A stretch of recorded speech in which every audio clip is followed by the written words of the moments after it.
दोस्तों, आज से लगभग 5000 साल पहले कुरुक्षेत्र की धरती पर एक ऐसी जंग छिड़ी थी जो दुनिया ने कभी नहीं देखी थी। यह सिर्फ तीर और तलवार की लड़ाई नहीं थी, यह एक ऐसी शक्ति का प्रयोग था जो पूरी सृष्टि को मिटा सकती थी, और उस शक्ति का नाम था ब्रह्मास्त्र। महाभारत में लिखा है, एक ऐसी आग प्रकट हुई जो हजारों सूर्यों के प्रकाश जैसी थी। पूरी पृथ्वी कांप उठी, नदियां सूख गईं, जीवन मानो रुक सा गया। अब सुनो, यह सिर्फ कविता नहीं है, यह एक आई विटनेस अकाउंट है जो किसी ने लिखा, क्योंकि उसने यह सच में देखा था। ब्रह्मास्त्र के बारे में कहा गया है कि इसका प्रयोग करने के बाद एक पूरी पीढ़ी निशान तक नहीं बचती। आने वाले 12 सालों तक बारिश नहीं होती, जमीन में से झर निकालता है। यह सुनता हुआ क्या लगता है तुम्हें? Radiation poisoning, nuclear fallout, contaminated land. क्या यह सिर्फ कोइंसिडेंस है? अब बात करते हैं साइंस की। राजस्थान के जोधपुर के पास एक जगह है जहां साइंटिस्ट्स ने कुछ ऐसा डिस्कवर किया जो आज भी उन्हें हैरान करता है। उस जमीन में रेडियो एक्टिविटी का लेवल इतना ज्यादा था कि वहां रहने वाले लोगों में कैंसर का रेट इंडिया के बाकी हिस्सों से काफी ज्यादा पाया गया। और उस एरिया में मिले रूइंस 5000 साल पुराने हैं। इस एरिया को आज भी डेड जोन के नाम से जाना जाता है। वो जमीन आज भी बर्बाद है। दोस्तों, ये तो सिर्फ इंडिया की बात नहीं। जब रॉबर्ट ओपेनहेमर, जिन्होंने दुनिया का पहला न्यूक्लियर बम बनाया, जब उन्होंने उस धमाके को देखा, उन्होंने भगवद गीता की यह लाइन कोट की, अब मैं मृत्यु बन गया हूं, दुनिया का विनाशक। किसी ने उनसे पूछा, क्या यह पहला न्यूक्लियर टेस्ट था? ओपेनहाइमर ने जवाब दिया, पहला मॉडर्न टाइम में।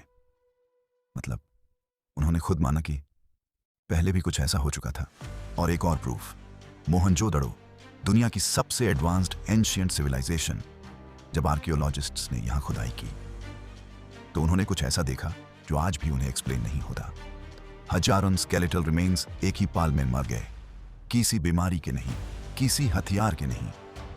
एक स्पेसिफिक एपिसेंटर था जहां टेम्परेचर इतना ज्यादा था कि जमीन का शीशा बन गया था। वह टेम्परेचर 1400 से 1500 डिग्री सेल्सियस से कम नहीं हो सकता।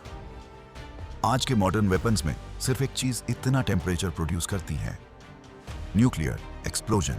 अब एक कंपैरिजन देखो, ब्रह्मास्त्र के इफेक्ट्स महाभारत के अनुसार, एक ही ब्लास्ट में आर्मी का नाश, बारिश बंद, फसल खत्म, land contaminated for years.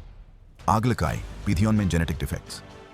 Modern nuclear bomb के इफेक्ट्स, एक ही ब्लास्ट में शहर तबाही, न्यूक्लियर विंटर, बारिश और crops affected, radiation contamination for decades, genetic mutations in next generations. ये दोनों लिस्ट्स एक जैसी हैं, और ये लिखा गया था तब जब दुनिया को न्यूक्लियर फिजिक्स का नाम भी नहीं पता था। तो दोस्तों, आज का सवाल यह है, क्या ब्रह्मास्त्र एक असली न्यूक्लियर वेपन था? प्रूफ 1, महाभारत में एग्जैक्ट न्यूक्लियर सिम्पेटम्स का वर्णन। प्रूफ 2, राजस्थान में इन रेडियो एक्टिव रूइंस।